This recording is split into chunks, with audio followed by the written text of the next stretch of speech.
Shalom semuanya, selamat pagi. Jadi sekarang kita akan memulai renungan. Tapi sebelum itu kita harus berdoa terlebih dahulu. Teman-teman, mari kita berdoa.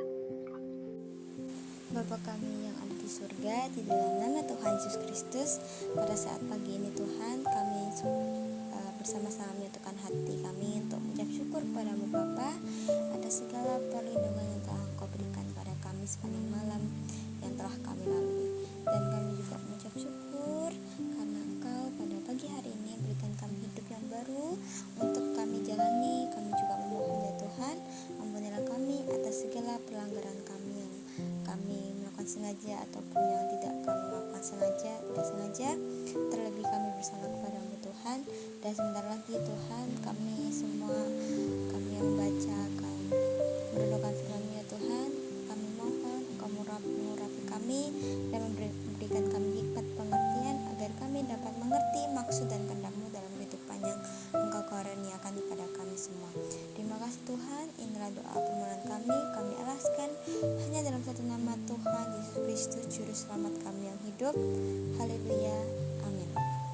Oke, dalam kehidupan manusia, siapapun dia tentu dan pasti memang menginginkan sesuatu yang baru dalam kehidupannya. Dan bagi kita umat percaya dan orang percaya, orang Kristen juga sangat tahu arti kalimat baru yang berhubungan dengan kehidupan mereka yang sudah baru. Pertanyaannya, apa sesungguhnya arti hidup bagi kita umat yang percaya? Begitu kita mengambil keputusan mau mengikut dan percaya Tuhan Yesus, itulah awal kita belajar memasuki hidup yang baru. Seperti firman Tuhan berkata dalam 2 Korintus 5 ayat 17. Jadi siapa yang ada di dalam Kristus, ia adalah ciptaan baru. Yang lama sudah berlalu, sesungguhnya yang baru sudah datang. Jadi, hidup baru tidak cukup dengan sudah memeluk agama Kristen dan masuk ke gereja, atau kita kayak sudah merasa hidup baru hanya karena sudah berhenti melakukan perbuatan-perbuatan yang melanggar moral dan etika umum seperti tidak berjudi, tidak berzina, atau tidak melakukan perbuatan-perbuatan tidak suci lainnya. Karena pertobatan dan perubahan seperti ini juga dikenal dan dilakukan oleh banyak agama dan kepercayaan yang ada. Lalu apa sih bedanya dengan kekristenan dengan ajaran mereka? Kalau cara berpikir orang Kristen seperti itu juga. Dengan kenyataannya, memang masih banyak orang Kristen yang memiliki pengertian seperti itu. Karena kesalahan pengertian tersebut, maka banyak orang Kristen yang pada dasarnya belum mengalami bahkan belum memiliki hidup baru di dalam Tuhan. Dan mereka belum diperkenankan masuk ke dalam kerajaan surga sebagai anggota keluarga kerajaan Allah. Sebab hanya orang yang mengalami kelahiran baru atau hidup baru dalam Tuhan yang dapat masuk ke dalamnya. Betapa salahnya kalau gereja menglegalisir jemaatnya yang masuk hidup dalam praktek dan masih melakukan dan melukai sesamanya dapat disahkan sebagai anak-anak Allah dengan dalih bahwa keselamatan bukan karena perbuatan baik.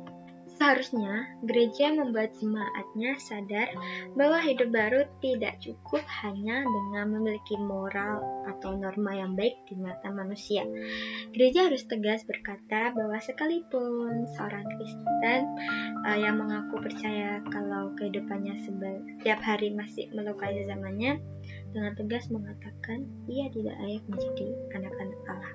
Seperti yang Paulus kemukakan bahwa orang percaya harus mengerti bahwa mereka juga akan menghadap tata pengadilan Allah untuk mempertanggungjawabkan segala perbuatan selama di bumi, baik atau jahat. Dalam Alkitab 2 Korintus 5 ayat 10.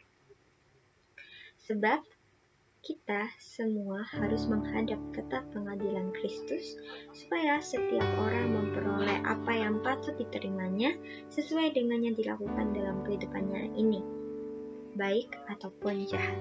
Hidup baru bukanlah agama baru atau kebiasaan baru, tetapi cara berpikir kita yang baru yang benar-benar berbeda dengan cara berpikir manusia pada umumnya. Perubahan cara berpikir ini haruslah perubahan yang benar-benar total dan radikal. Justru, perdebatan ini melakukan sebuah gaya hidup yang berbeda dengan manusia lain. Sebab, cara berpikir yang baru ini seorang anak Tuhan yang dapat selalu bertindak sesuai dengan pikiran atau perasaan Tuhan. Orang-orang seperti inilah yang pantas disebut anak-anak Allah. Gaya hidup anak-anak Allah inilah yang disebut hidup yang kekal. Hidup kekal bukan berarti hidup yang tidak berpikir.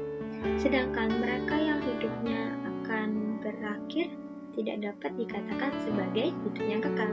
Orang-orang yang tidak memiliki kehidupannya sesuai dengan kehendak Tuhan akan diakhiri di api kekal. Inilah yang Alkitab katakan sebagai kematian kedua, yaitu ketika mereka dibuang ke dalam api kekal. Hidup kekal tidak dimulai nanti setelah dikubur, tetapi sekarang, jauh-jauh hari sebelum seseorang menutup mata.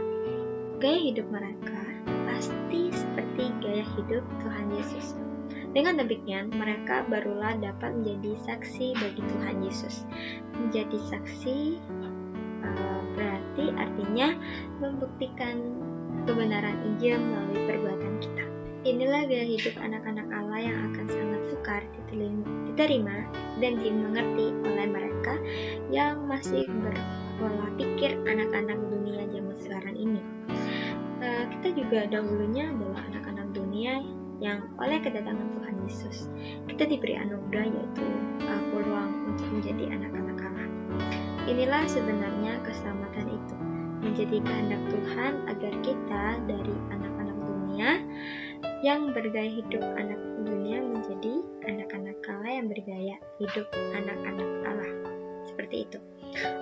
Untuk perubahan ini kita harus melakukan perjuangan berat di sepanjang umur hidup kita. Hidup di dunia ini hanya untuk hidup yang baru agar dapat diubah menjadi anak